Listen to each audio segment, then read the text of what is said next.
From the digital world to your world, it's the Kevin Gill Show. Your PMA Power Hour. What up, though, family? The hiatus is over, and we're still alive. Welcome to episode 155 of the Kevin Gill Show, your PMA Power Hour. Did you miss us? Because we're back. We got new episodes coming through the end of the year, and after that, we'll see what's up. A lot of it is up to you.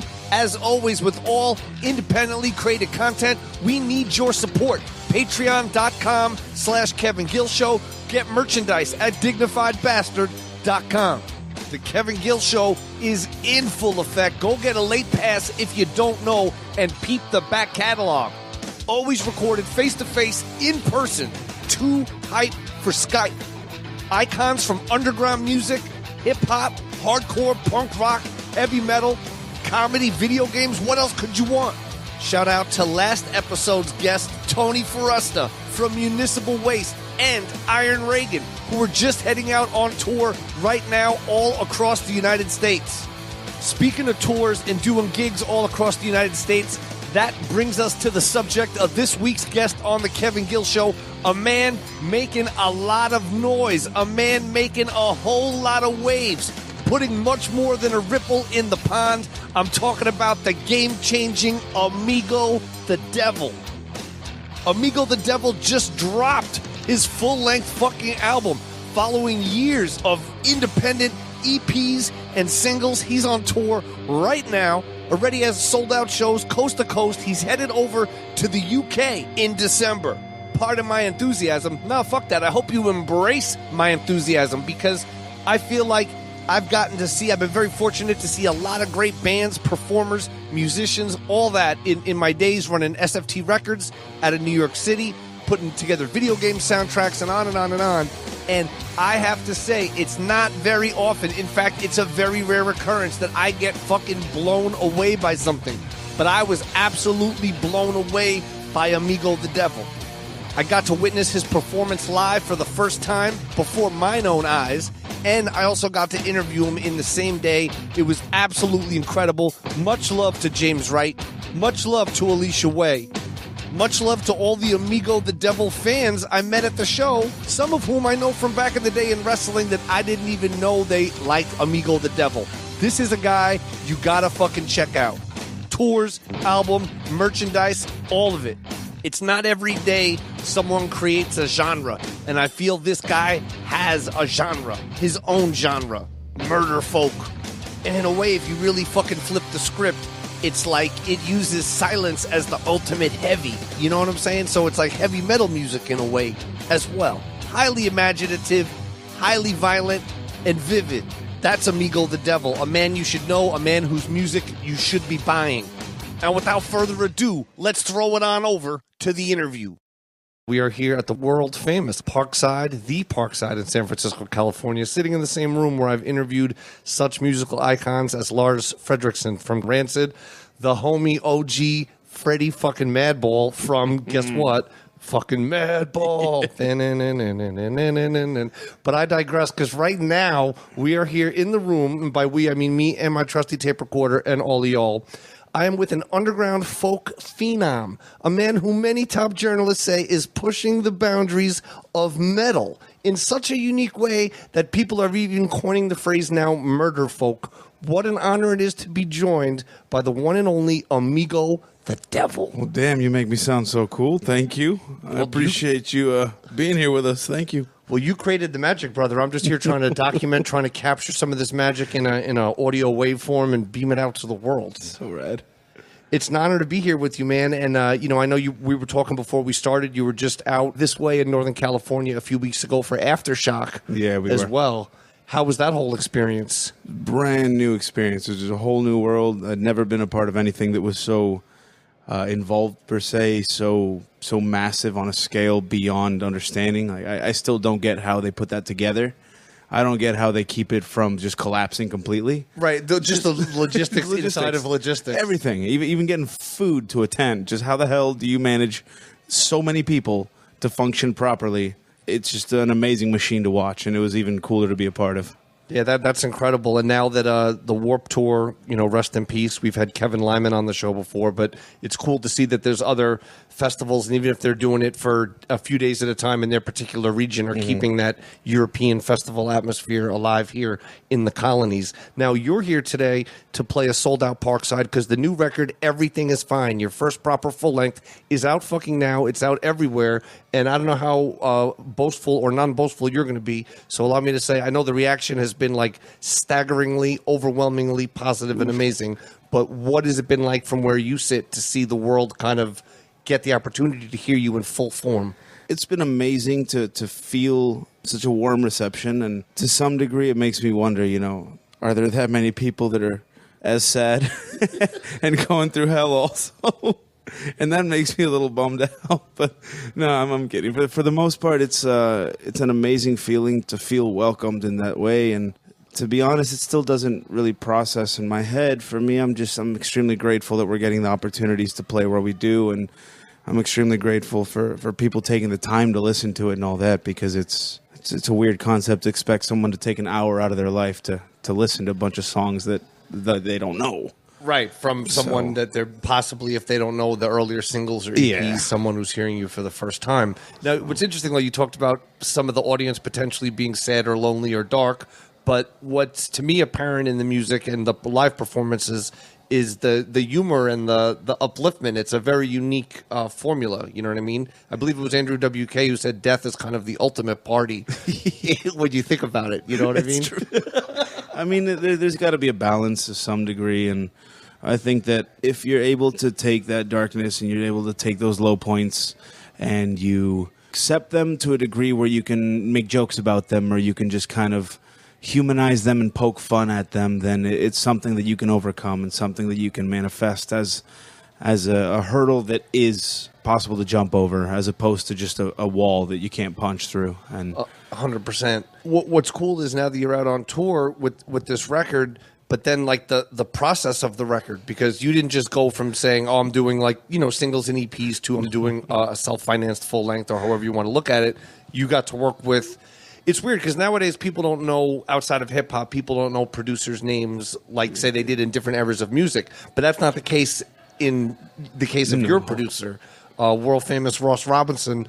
What was that whole experience like, getting to work with him? Did you know him prior? I didn't. That was my first interaction with him, and I think that the whole label of producer has such a skewed meaning nowadays that people forget what it really is. Right. It's not just hitting beats on a drum machine or whatever. And it's the first time that I've had the chance to work with someone at the caliber of Ross, and he breaks you apart.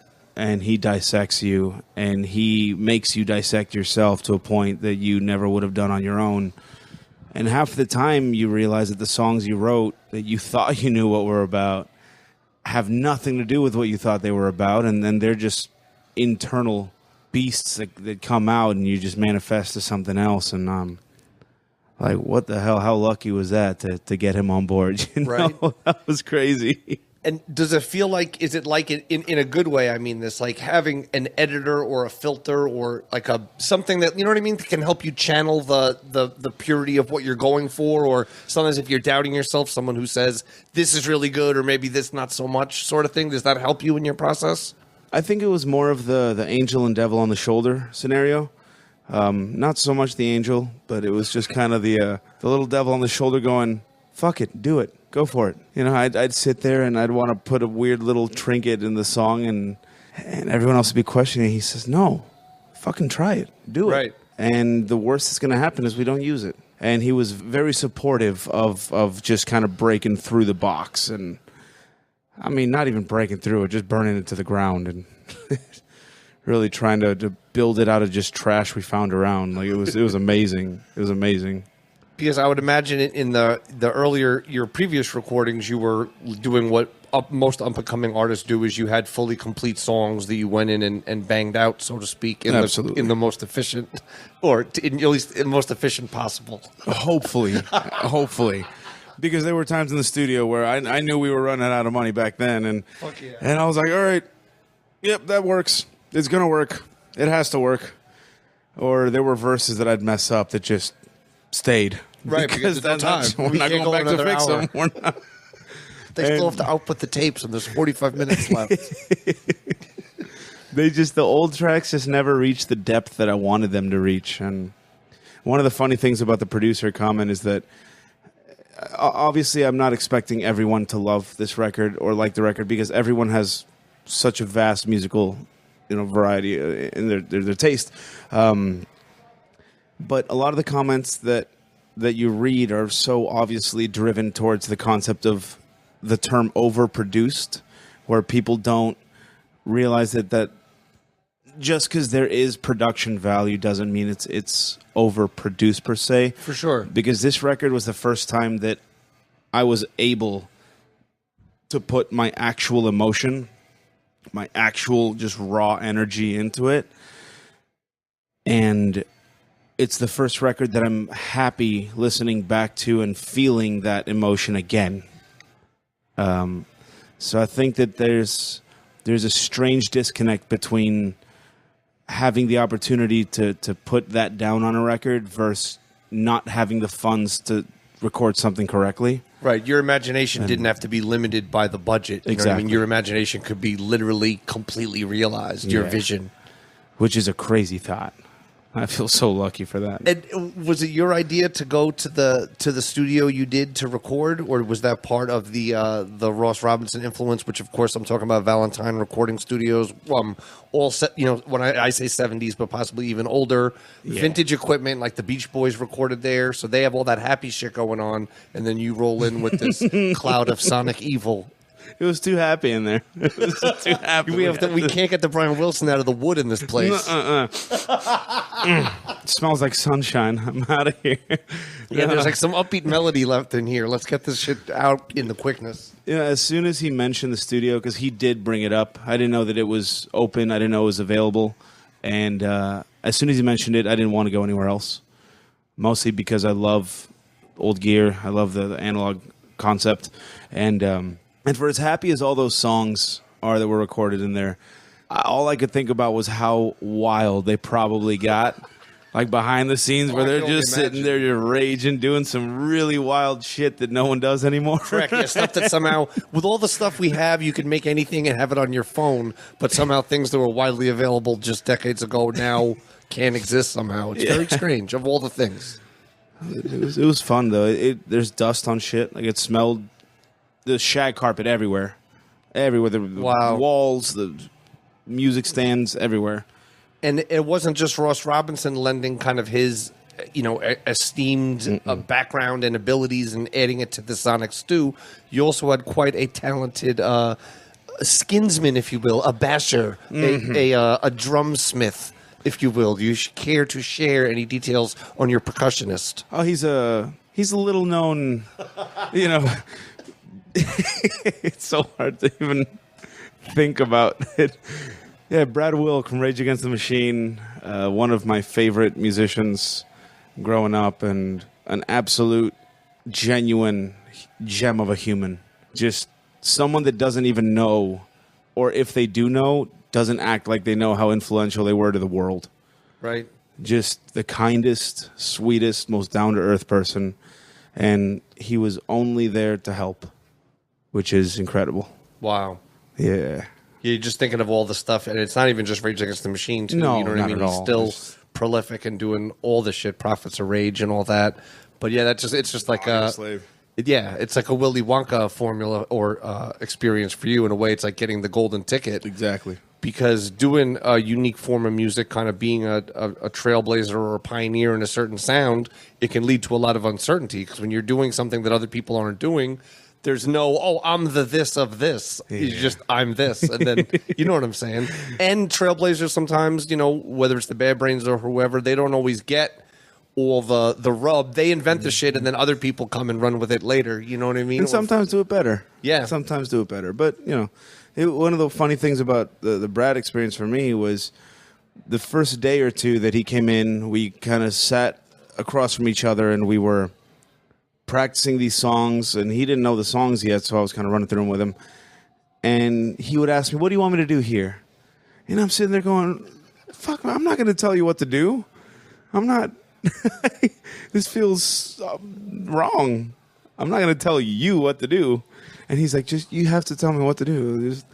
And a lot of the times he came up with awesome little ideas and trinkets that kind of led the song to a different pulse. But for the most part, it was this amazing situation. That's all documented now, and it's on this full length, which is available everywhere. You know, a couple of words that get thrown around is like dark storytelling. Like, do you feel that's kind of a foundation of what you do? And do the stories come to you first? Do the songs come to you first, and then you write stories to the music? What's the secret formula or the parts you can get into? So for the most part, the dark storytelling aspect is it makes me the happiest to hear that term for it, because it is what I was going for, kind of what I do strive for. And usually I'll think of a story or a general concept of a human condition, like a situation for a human condition, and then I never write quickly enough to tell the whole story in one song, so I usually just focus on one emotion of that story and dive into that emotion. So most of the songs are based on one aspect of obsession, addiction, depression, whatever it is, but a specific part of that emotion. So what do you accredit, or how does the upbeat part come to it? Because to me, it's a unique thing to be able to have this dark, macabre sort of thing, but then there's like a sincere, lighthearted injection to it, but yet it doesn't diminish the dark side. Do you know what I mean? I think that's a very fine razor's edge to walk. Well, I appreciate that, but I think it's a crutch. I feel like it's just something that a safety mechanism that I use to keep myself from diving too far down. And I know a lot of people a lot of the happiest people are also the darkest people, in general. You look at comedians in general, and Sure. A lot of them have the absolute darkest past. I'm not saying that applies to me. I'm just saying that within exploring that darkness and humanity, it just comes as second nature, to a reflex, essentially, to just get out of it. Yeah, there's a popular meme at the moment that it's like the face of depression, and it's just like 8 or 12 like comedians like with the super happy, you know what I'm saying, loving it moment, if you will. But I digress. Now, on this journey of music and life and stuff, and especially on the music and trying to be known as an artist and get to the place where you could do the things that you want, did you ever lose faith or lose focus along the way? Yes, a lot. I doubt myself a lot. And luckily I have amazing people around me to kind of shake me back into the bubble. One of the big reasons that I use the phrase us a lot. When I'm talking on stage or something, I'll say we or us. And a lot of people wonder what that is. And it's not just being quirky or Looney Tunes. It's become just a habit, because I've had so many amazing people around that have helped, carried, pushed this project into directions that I was too scared to go.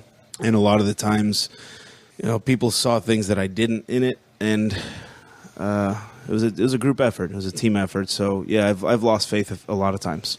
But that's key, to have those key people around you like that that can at least keep you grounded, or pick you back up or pull you back down, or whichever could be needed. Multi-dimensional. Just cruising around. Yeah. Beyond 3D. Now, I'm curious too. Like, the other night, Monday Night Raw, Corey Graves, who many say is the greatest wrestling commentator in the world today. He just slips in that your new record is out, or Baron Corbin just was tweeting out your lyrics the other day. Yeah. You and I had some off-the-record wrestling small talk here moments ago. What is your connection with wrestling? Or do wrestlers just love your music? Do you love wrestling? What goes on? So it all started with meeting Corbin and Graves. Okay, as a duo. We had a really great time. They were great people. I love them both. And they've been incredibly supportive and incredibly friendly to the whole project. It's really funny. Anytime any of them shout it out on one of the shows, I immediately know, because I have 100,000 texts from friends going, "Dude, what the fuck? Corey Graves just shouted Amigo Devil on Raw." and it makes me so happy, and I love them. And that did bring me back into wrestling, and especially Alicia here. She's been kind of guiding me through. Like, she took me to a couple of PWGs, Okay, yeah, and all that, and it's just so much fun. There's too much fun in that world to not kind of get sucked into it easily. And what were your thoughts of your? We've recorded some interviews behind the scenes there at Pro Wrestling Guerrilla in Reseda, and we talk about the glory of Guerrilla quite often. What were your thoughts on experiencing that live for the first time? Were you in Reseda or were you at the news? Reseda. Okay. First time was. Oh shit! It was front row. I was probably three zone. Pitchers deep. Smart. Well, it keeps you. It's like lubricates your joints this way as exactly as Ricochet's coming or whatever. What was it? It wasn't actually. I got destroyed my first time. Yeah, Hero. Oh, he saw that the Eagle's eye. He said, "You're going down." You two, me and my buddy, we're sitting there, and all of a sudden, me and my buddy were sitting there, too slow. Right. And all of a sudden, I got a Hero in my lap. I'm on the floor, beer all over my body, and I'm just laughing. I haven't laughed like that in a long time. And that's how it is every time. Every time we go, it's just the best time. It's like pure, just guttural belly laughter at all times, and it's just fun. yeah, it's an amazing art form, I think, and Gorilla brings it to a whole other kind of another place because it's you know what I'm saying, like literally the best wrestlers in the world from all over the world, and no matter who gets signed away or whatever, they somehow find someone on no notice to take the place, and then that person gets a run at being one of the top wrestlers in the world. It's like the only place you could really wrestle that if you just wrestle there, you can then get booked around the world from it, you know? It's pretty, besides WWE or whatever, but that's the point. I haven't been to the new one, the new venue. What downtown or something? Yeah, it's in like a small bar theater type thing. I haven't been yet either. I really want to go. But did anyone stand out to you at Gorilla? Like besides Hero, of course. Now, who's also a past multi-time Kevin Gill show guest. To anyone tuning in for the first time, peep that back catalog. I do like Ricochet a lot.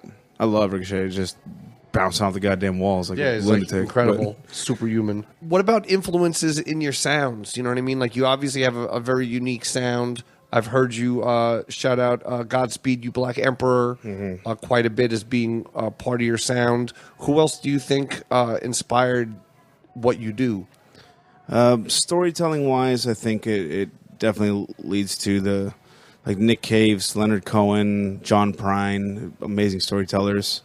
Tom Waits is probably one of my biggest influences for the specific theme, or not theme lyrically, but theme musically of what I do. And the problem here with that for me is that where I grew up in Miami, we didn't really have a lot of music coming down to us. And I didn't have a lot of music around me in general because the range was fairly limited. My mom listened to either Latin music or Meatloaf. That's about it. That's two selections. Yeah. And my dad, he listened to Kenny Rogers and Rod Stewart. That's about it.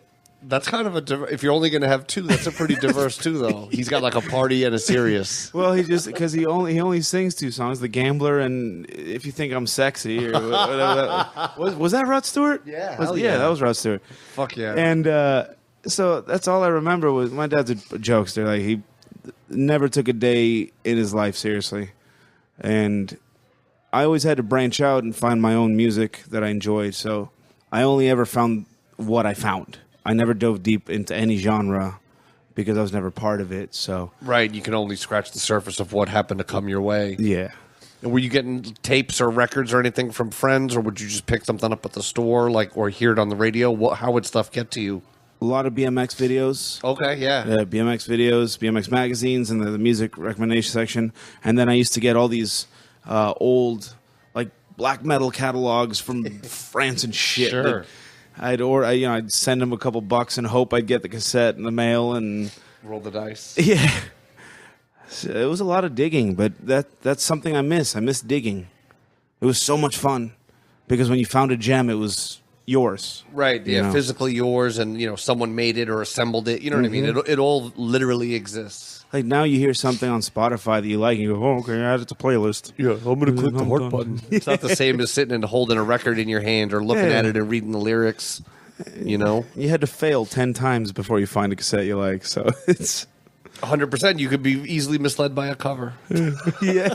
What'd you have to go on? The cover, you know what I'm saying? The back didn't even have anything on it. You're just like... The dwarves, I was like, there's tits. I'm doing it. I think there's a sword and tits. I think there's got to be a dragon mentioned, or maybe the art unfolds. I'm like 11 years old. I'm like, whoa, this is crazy. I'm buying it. Especially on cassette, though, just because the art is so laughably small. You just do it like usually warped because it's just a rectangle instead of the... Oh, my God.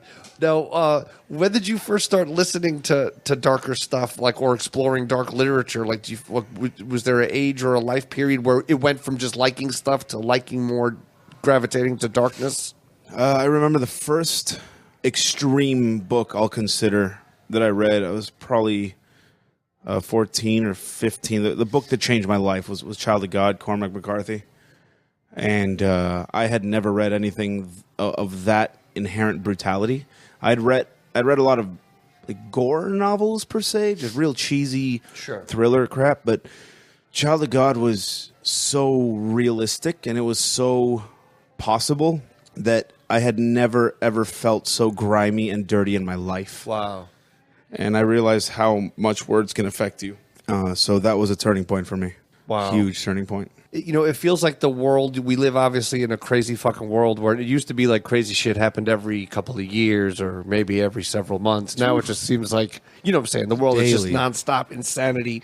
And it feels like though I've been waiting for a punk rock resurgence or a hardcore thrash metal. Like I thought as soon as the world started to go south, I looked for hope in future great dark and angry music that would come of it. So far, honestly, I have been disappointed, but I think maybe this is the new sound that the world is ready for now, because the shit you're putting out is as dark as it fucking comes, which is the barometer of today's world. Well, real talk. I enjoy hearing that. Not the world is going to shit part, but I thank you for that. And honestly, I hope things get better, man. Everything's just getting so wild, and it's so easy to fall into a state of panic and just shit's weird. But you're right. There's been a lack of the heavy institutions picking up the hatred. Think of if you go back to the 80s, and 90s, all the punk rock and hardcore and thrash metal records against Reagan and Bush and whatever. When you listen to them now, they're eerily prophetic and 10 times concentrated true. Like ridiculous. Yeah. So then I'm like, oh my God, it's like world in a world. Like, what's going to happen when today's bands? But it's weird. I don't know why. It's not affecting bands in the same way, maybe. I don't know. It's like a different world. Sometimes I wonder if there's just so much music out there that I'm just missing it. Sure. I have access to too much, so I can't find what I need, per se. It's like the Cheesecake Factory. Oh, my God. Absolutely. That's why I only eat one thing. I go there and I've eaten one thing there for 10 years. And I won't try anything else because... If I try one other thing, that means I have to try something else. Yeah, you're opening the whole menu at that point. Like, why aren't I trying this thing instead? No, the chicken Romano thing. The crusted chicken Romano. I think that's the one. Now, well, like a true restaurant connoisseur like myself, you have to check with someone else to find out either what you ordered or what to order, because I'm super guilty of that shit like a motherfucker. Now, as we sit here sipping fine American craft beer in the form of Pabst Blue Ribbon, I know you have a brewing background of all things. Yeah, well, don't judge me. Sometimes I want 30 of something. All right? And I can't have 30 bourbon barrel-aged stouts. So, when did you get drawn to brewing? I love the process. When I learned, I remember going to this restaurant. It was a chain called Hops. Just a real cheesy chain called Hops. It was they're putting out the idea of brewing. Yeah, like a bootleg Gordon Biersch back in the day. But I walked in there. His brother Larry Biersch. I was young. I was really, really young. I was a kid, like under 10, I want to say. And I saw a bunch of shiny tanks, and I remember talking to I guess he was the brewer. That's what I remember. And I asked him what the tanks are for, and he was like, "Oh, we make beer here." And I didn't believe him, because in my head, beer was made in a warehouse with million-gallon tanks, and you couldn't make it in small batches. Right. And that fucked with me. So I went home, and I remember thinking about it, and I went to a bookstore whenever I got a chance, and I actually found a book on brewing, and I read a little intro about it, and that stuck with me for years. That concept of making beer stuck with me for years. And then finally, when I was old enough to just kind of venture out on my own, started reading about it. And funny enough, my career in brewing started here in San Francisco. Really? Yeah. Anywhere I would know? It's called Thirsty Bear. Fuck yeah. Yeah, so Brennan... Yeah, I used to work at this video game company, IDOS Interactive, which was in the same area, Fifth and Brennan, but way before that area became as, you know what I'm saying, now it's super, whatever, posh. It's so different. Yeah. But basically, we used to go to lunch there all the time. And watermelon wheat all day. I love that shit. That's just the bomb. That one and the vanilla. Everyone gave me hell for it, and I was like, nah, you're just wrong. Oh, I haven't tried the vanilla one. It was a golden vanilla. But it was a fun thing. I was living in LA. I remember I was catching a flight to go to Orlando to see a Hot Water Music reunion show because they had broken up, got back together, all that. And I was going to fly out there because I fucking love that band. And the flight got canceled. So I got in a cab to go back home. I was bummed. I was pissed. I hated LA at that time. And I was just over it at that moment. And I got in a cab, and the cab driver, vividly I remember him telling me, hey, just go to San Francisco. Try San Francisco for a few days. So I got my car, drove up here, and I walked into Thirsty Bear. I met Brennan Doble, the brewer down there, and I said, hey, I want to make beer. And he looked at me, and he's like, what do you know about brewing? I was like, nothing. All right, come in on Tuesday. And he gave me a chance, taught me everything, and then after that, I went to school. Wow. That's incredible. And, of course, I fucked it up by confusing, when you first mentioned it, confusing Thirsty Bear and 21st Amendment. Oh, 21A is the watermelon wheat. Right, I fucked that up. But, yes, back to your spot. That's incredible, though. So, like, as a fan of beer, you met, saw some stuff when you were a kid that always stayed with you, and you met someone that was willing to give you a shot and give you an opportunity, and then you learned the craft. It was nuts. And I'm grateful to him to this day, because it put me on a path that I needed. You know, I went to school, got the degree in that. I was in Germany for it. Wow. And then I realized that the whole time I was learning more by actually brewing at a place than going to school. If you want to be a brewer, just go work somewhere. Don't waste your time at school. Right, just go right to it. What's interesting, though, is that so you obviously have an appreciation and a love for beer that goes beyond the average person's, but you're not above enjoying what I call a really shitty beer, like the one we're drinking. Not at all. In my opinion. What is the greatest, shittiest beer? You know, when you look at the Coors Lights, the Michelob Ultras, the Bud Light Cream. Limes. What is it? Genesee Cream. Really? Jenny Cream is my favorite. Of everything. Better than Natty Ice? Mm-hmm. Better than Alamo? Mm-hmm. Or Frio. My bad. Frio is what I was thinking of. I really do love Jenny Cream.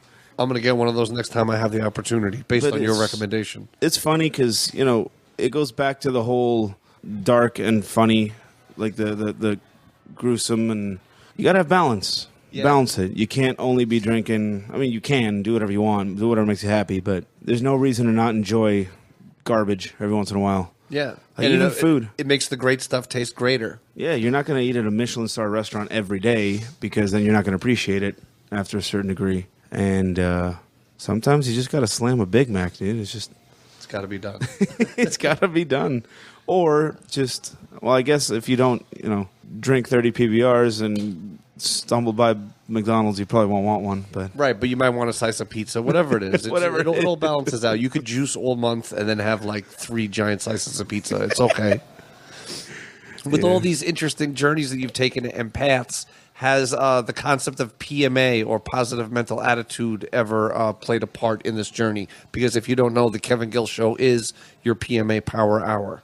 It absolutely has. 100% has been crucial to everything, and it hasn't always been a successful journey, but I can relate most positive experiences I've had or successful situations that I would consider in my life were just kicking my own ass into gear with just solid. It's such a strange concept to believe that your brain can shift 180 degrees by just absolute positive force. Yeah, pure will. Yeah, and it's a nice thing to feel. But going back to the brewing story, I was down in the dumps. I was feeling like hell, and So you literally moved closer to the things you love. yeah, and I willed it to be essentially, or I got really lucky. But that's the same. And there comes a point where then though it doesn't matter. What I mean? But it's always the same. If we could probably do a lot of research that proves getting out there and getting close to it and talking to the people that are doing it and asking them to let you do it too is the most direct way to getting lucky. like in my head, when I went into Thirsty Bear for that job, it wasn't gonna not happen. Right. There's no plan B. There was no plan B. It was just, this is what's going to happen, and it's going to happen in a great way, not forcefully. It's going to happen by universal law, essentially. And it worked. And a lot of shit works that way. What a cool thing. Yeah, it's amazing. A lot of people don't believe in it, but just as many people do. And I guess for the people that don't, they're just missing out. Yeah.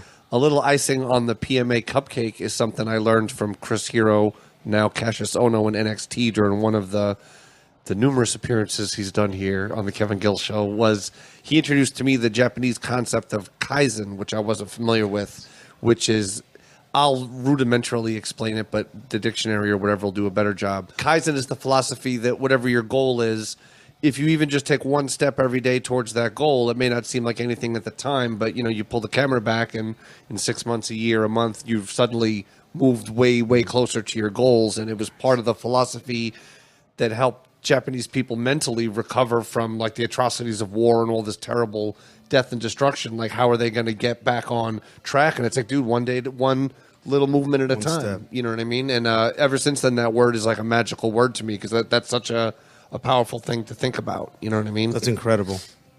And that is a really, really rad concept, yeah. So that could be a word possibly you might add to your tattoo collection, or most the art inspired by, above the FTW, but south of the pentagrams. Man, I got one somewhere. That's such a garbage. I have so many that I've tried to tattoo on myself, and I can't draw at all. Okay. I have no artistic talent whatsoever, but hell, it's fun to try. It's real fun. To draw on yourself and then tattoo on yourself, or draw on yourself? No stencil. Well, okay, just going for it. Right. First one I tried was this MacGyver portrait on my thigh. It's just garbage. It doesn't even look like it. So it looks so little like MacGyver that I had to write MacGyver above it. So it did. I'm just trying to picture you doing it though. So are you doing it like upside down? Oh, like just like this. I was legitimately. So I'm sitting here and I was hunched over and I had my phone. It was a sidekick at the time. I remember the flippy sidekicks. Sure, yeah. So I had that like this on my thing on my lap, and I was going, and it was just bleeding everywhere. My friends like, yo, don't go so deep. Sorry, I just want to have a photo for the Twitter machine. And that was my first attempt. And as soon as I finished, I was so proud of myself. Wow. That I told my friend, I was like, yo, I'm just going to have my artist portfolio is going to be one picture. Just this one. Just this. Second one I did. The second page just says, pay me money. This the bee's knees. Oh, nice. Well, kind of. He doesn't have a second arm. I forgot his second arm completely. And then forgot or reimagined? Oh, completely forgot. I wasn't that creative at the moment. And that one was way worse because I'm sitting there and I'm just going on the bone. It was so bad. It looks good, like it had held its color and everything. Thanks. Hey, thanks, bro. Yeah, I appreciate that. On the real though, the MacGyver one though, to me it looks like the it's the guy from the pinball game, the Funhouse pinball. A little bit of that guy meets like a little bit of, if that art just on the white flyer, for the wanted, like it's a very like police are looking for this man. He has these little like chiclet teeth. Yeah. Little Ride the Ferris wheel. Holy cow! Wow, that's incredible. So that was my tattoo journey. As a tattoo artist, I've tried it all, man. I've tried it all. And is tattooing something you do at any time currently? Absolutely not. Right, no. Never. That goes back to the we. The we, the people I surround myself with, they would say there is no tattoo equipment, there is no ink. Nope. And to be honest, even if someone... I was about to lie to you. If someone asked me, I would tattoo them happily. Who wants a MacGyver I was tattoo? talking specifically about tattooing yourself. Yeah, I'm done with tattoos. Yeah. On myself. I'm tired. They hurt. I'm just over it. I love it. I love the culture. I love the art of it. But I've made so many bad decisions with tattoos that I just can't trust myself to get tattooed any longer. To be in the game anymore. What do you hope someone comes away from an Amigo the Devil concert with? What do you hope they take from the experience? Hope that you're not the only one feeling that way. That you have a whole room of people that feel the way you may feel, and that, you know, whether you overcome it today or tomorrow, that there's a whole community out there that's available to overcome it with you, that's there to overcome it with you. I think a lot of people struggle with subduing or hiding a lot of the darker ways they feel, the sadness or the even jealousy, even a lot of, you know, what are considered negative emotions. And I think it makes it really hard to acknowledge that they're possible to overcome, because they seem like these invisible obstacles. They're intangible, but once you see them and humanize them in a room, they don't seem that hard to overcome anymore. And I think that I'm lucky because I take away as much from the shows as I hope people do. And and I don't know if that's that way for other musicians, but I feel very grateful every night that I don't feel crazy for feeling the way I do. Sure. I don't feel like I'm as lost and alone and insane as I do other moments, low points, you know. Sure. Yeah, it's the high point of it's the hour of the day that the other 23 hours are for, so to speak. And as we wrap it up, I know you have a house to rock tonight. You have an entire United States to tour through October, November, and beyond. I'm sure incredible dates for international for 2019 or maybe even 2018. 18, yeah, December. We're going to be UK, Europe. That's sweet. They didn't wait. Crazy. Did not wait till January 2019. Going in December 2018. Yeah, it's kind of nuts. First time over there. That's great. To play. Sure. To play. So. And is it with anybody? Are you going solo? We're going out with Jason Charles Miller. He used to be in the band Godhead. Yeah. So he's doing this really cool dark country project now, and it should be a fun few dates with him. He's going to be doing full band. I'm going to be doing my lonely solo self that I usually do. Sure. That's great though, man. Just getting that your dark musical seed into that fertile European soil, and hopefully that will bear fruit by the spring, summer, and fall festival seasons. I hope so. Which I believe need some Amigo the Devil in their lineups. I think you guys would fit well on one of those like Sick of It All, Man of War, fucking. You know what I'm saying? It's like every whatever band from different genres and times. Hell yeah. I got sent a flyer the other day. It's like, hold on. This is a festival called GMM. I don't even know what that is. It's in Gill, Belgium in June. That was a pretty good pronunciation I did of the city. Headlining Def Leppard, Sabaton, Leonard Skinner, Whitesnake, Disturbed, In Flames, King Diamond, Trivium, Agnostic Front, Sick of It All, Testament, Municipal Waste, Power Trip, and like 47 other bands. That's so wild. I want to go to that. I want to go to that really bad. That sounds awesome. And I want you to be our festival because you would just be able to be like, oh yeah, I'm doing this thing with Skinner and Leopard, you know? Yeah, we're heading out and we're gonna be out there. You know what? I'm just gonna show up. I'm just gonna show up and play. Right, and that's the thing. When you don't have that much equipment or that many people in the organization, it's not. What was it? It was GMM. I believe those letters to be GMM, right? That looks like GMM to me. GMM, I'm coming for you. June 21st, 22nd, and 23rd in Gill, Belgium. Now, as we wrap this up, brother, I appreciate your time today very much. I'm glad we could get some magic on tape. Shout out to our homie, James Wright. and all the magical artists he represents from Mad Child and on, Swollen members, but I digress because I want to know this, brother. What do you have in the way of a message for people that are trying to create original content in a copycat world to other aspiring artists? So a lot of people ask me about the writing, and that's I think the easiest part to talk about for me. If you feel like you don't well, actually, beyond the writing, I'll start with the voice thing because it's really funny. I used to be terrified of singing. It was one of my biggest fears, and a lot of people tell me like, "Oh, I can't sing."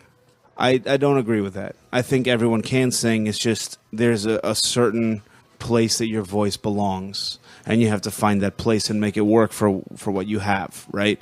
So don't be scared. Don't be afraid to sound different. Don't be afraid to not exist within a world that you are comfortable in or that you supposedly belong and are a part of.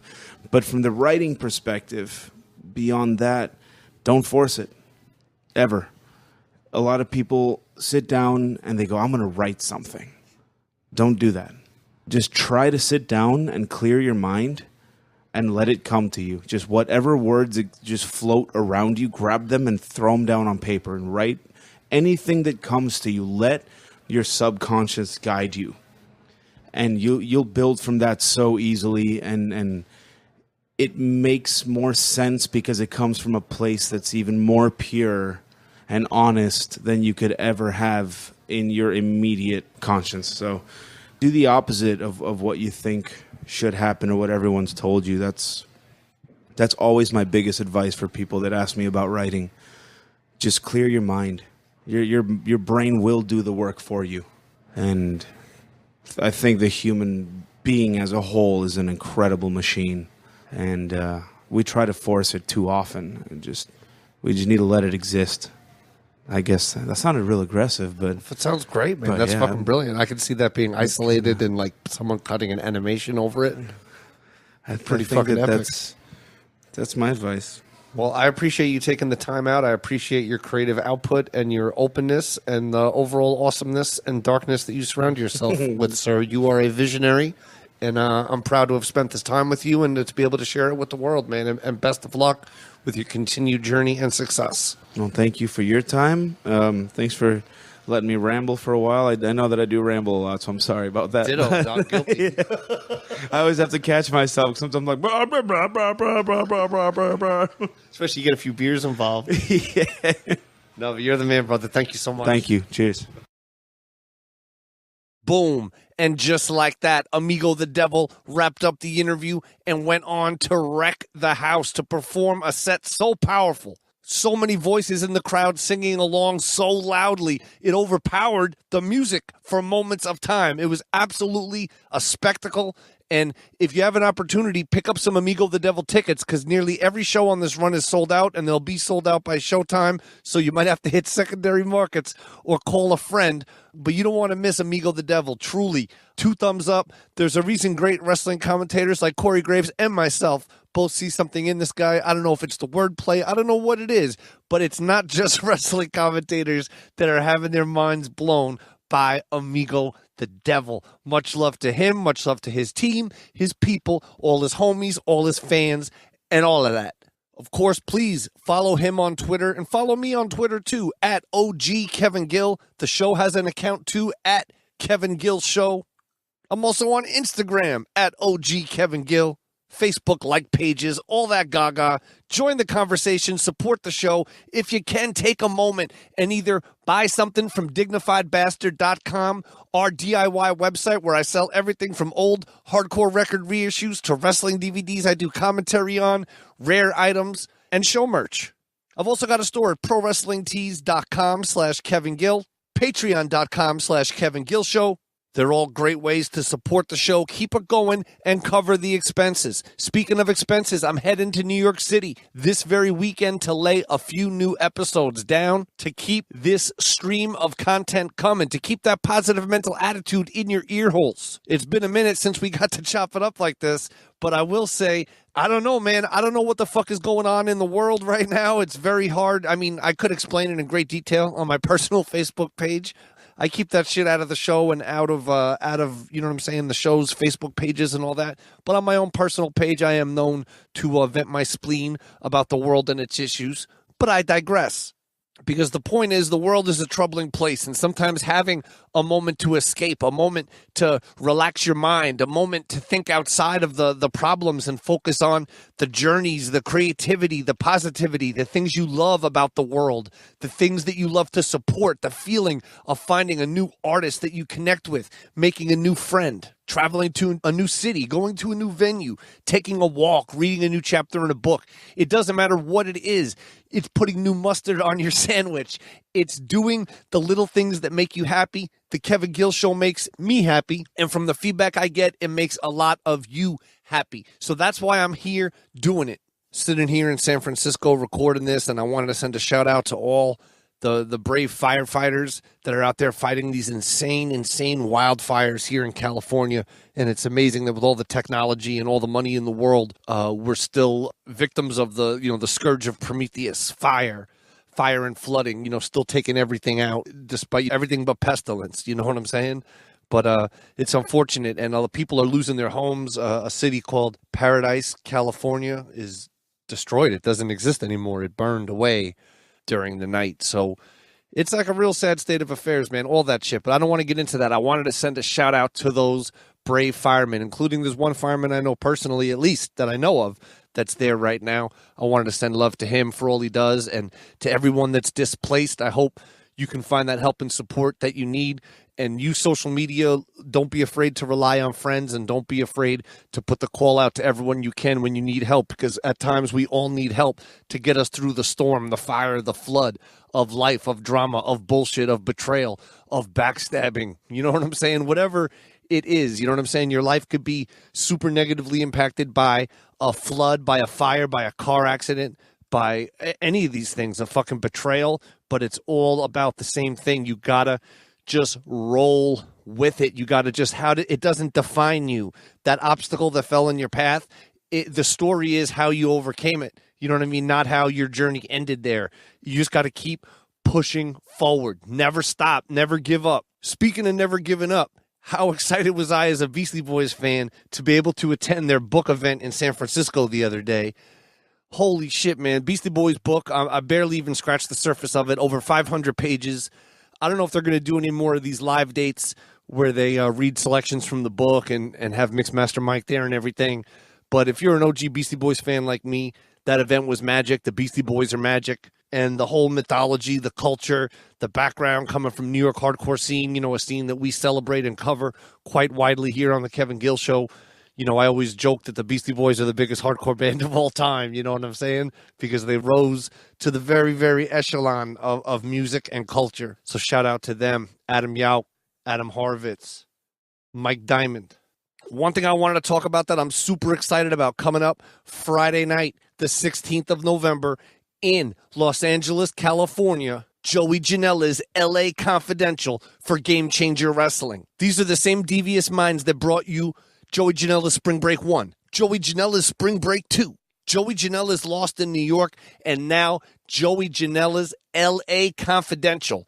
3 things those shows have in common. State-of-the-art production, off-the-hook, mind-blowing wrestling, and your boy KG on commentary as part of the team. I'm keeping my streak alive when Janela's LA Confidential hits LA Friday, November 16th. Don't worry about getting tickets because that shit has been sold out for weeks. But it will be on Fight TV, powered by Smart Mark Video.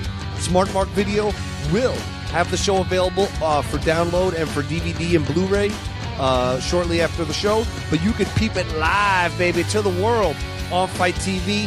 Please support Game Changer Wrestling, based out in New Jersey. Just because they run events all over the nation, do not think they are a massive corporation. They are a DIY, driven by love of wrestling shop, and they teamed up with independent wrestling guru and super mastermind Joey Janela, who right now is healing from a very serious knee surgery, and High Spots is doing a special benefit box. Their Wrestle Crate for the month of November is all about Joey Janela, and all the proceeds of it go to Joey Janela. So please help out the bad boy, support High Spots, support Game Changer Wrestling. And while you're doing all that, send a shout out to your boy KG. Hey, yay! If you're new to the Kevin Gill Show, I say welcome. If you're an OG listener, I say what up, though. 155 episodes and counting. The back catalogs run deep. They're on Audio Boom, Stitcher, iTunes, all of that. Spread the word, tell a friend, help this show grow, because that's the only way it grows. We're not part of some corporation. We don't have any kind of formal push behind us. It's me, your boy KG, trying to balance life, career, dreams, anxiety, and all of it in one fucking coherent stream. So I had to step away for a few months. I had to focus on other projects. I wanted to give other projects my full and undivided attention. And now the time has come for me to resume full undivided attention on me and my stuff, motherfucker. So we'll see where the day takes us. And as for you, I thank you for listening. I thank you for your support. I thank you for taking the time to peep out Amigo the Devil. And I encourage you to please, I dare you to fucking listen to his brand new debut album. Or debut full length, you know what I'm saying? Amigo the Devil, absolutely a genius. Kevin Gill Show listeners, also absolute geniuses for having the discerning ear and eye for high quality audio entertainment, dude. Some other cool things coming up. The Cro-Mags are back in San Francisco on November 17th at the Parkside with I Hate God. And they're doing 2 shows. And then Rancid's got a big sold-out benefit show on Thursday, November 29th. For those of you in the Bay Area who love ripping out at concerts and perhaps already have tickets to both of those sold-out events. But in closing, I leave you with this. When life gets you down, stay up and keep that PMA.